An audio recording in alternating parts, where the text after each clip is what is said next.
Israel की सेना ने युद्ध विराम से कुछ घंटे पहले हिजबुल्लाह की कमर तोड़कर रख दी। अपने चीफ लीडरशिप को गंवाने के बाद इसे हिजबुल्लाह के लिए दूसरा बड़ा झटका माना जा रहा है। दरअसल इजरायली लड़ाकू विमानों ने लेबनान में हिजबुल्लाह के मिसाइल निर्माण के सबसे बड़े अंडरग्राउंड कारखाने को तबाह कर दिया है।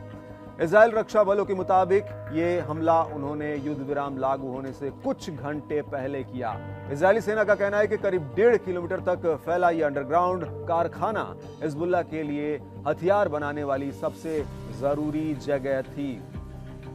इजरायली सेना की ओर से जारी की गई फुटेज में आप देख सकते हैं कि उसने पिछली रात के हवाई हमलों को कैसे अंजाम दिया। फुटेज में देखा जा सकता है कि कैसे सीरियाई सीमा के करीब पूर्वी लेबनान की बेका घाटी में इजरायली सेना के लड़ाकू विमान हिजबुल्लाह के हथियार कारखानों को तबाह कर रहे हैं। इजरायली सेना ने अपने बयान में कहा कि मिसाइल कारखाने पर बमबारी से पहले उसके लड़ाकू विमानों ने आसपास के इलाकों पर हमला किया, जिसमें हिजबुल्लाह फोर्स का सेंट्रल बेस भी था।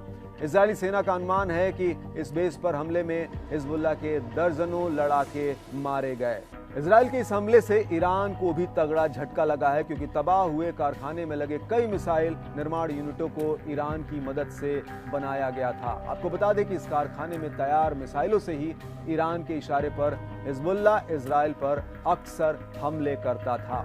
इस कारखाने का इस्तेमाल हिजबुल्लाह ने सतह से सतह मार करने वाली मिसाइलों और अन्य हथियारों के निर्माण के साथ साथ गाइडेड मिसाइलों को स्टोर करने के लिए भी किया हुआ था। कहा जा रहा है कि ईरानी ऑपरेटिव भी हिजबुल्लाह के साथ इस कारखाने में मिसाइलें बनाते थे।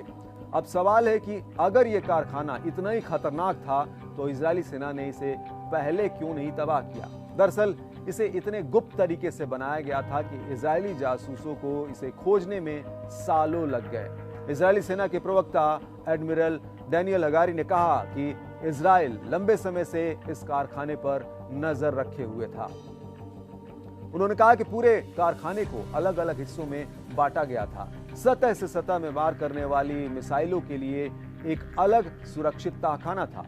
आपको बता दें कि हिजबुल्लाह को गाइडेड मिसाइलें हासिल करने से रोकना और उसे होने वाली ईरान की हथियारों की सप्लाई में रुकावट पैदा करना इजरायल का मेन टारगेट रहा है। इस बीच इजरायल और हिजबुल्लाह एक युद्ध विराम के समझौते पर राजी हो गए हैं। दोनों के बीच ये युद्ध विराम अमेरिका और फ्रांस की मध्यस्थता के कारण हो सका। इस युद्ध विराम का मकसद उत्तरी सीमा पर हिजबुल्लाह की ओर से शुरू की गई लगभग 14 महीने पुरानी लड़ाई को खत्म करवाना है। यहां हो रहे हमलों के कारण करीब 60,000 इजरायली लोगों को अपने घरों से भागना पड़ा। इसके जवाब में इजरायल ने लेबनान में मिसाइल दागनी शुरू कर दी, जिसमें अब तक 3700 से ज्यादा लोगों की मौत हुई है और 10 लाख से ज्यादा लेबनानी बेघर हो गए।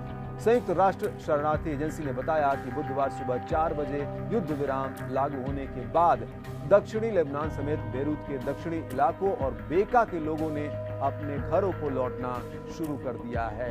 हालांकि इलाके के ज्यादातर घर अब मलबे में तब्दील हो चुके हैं।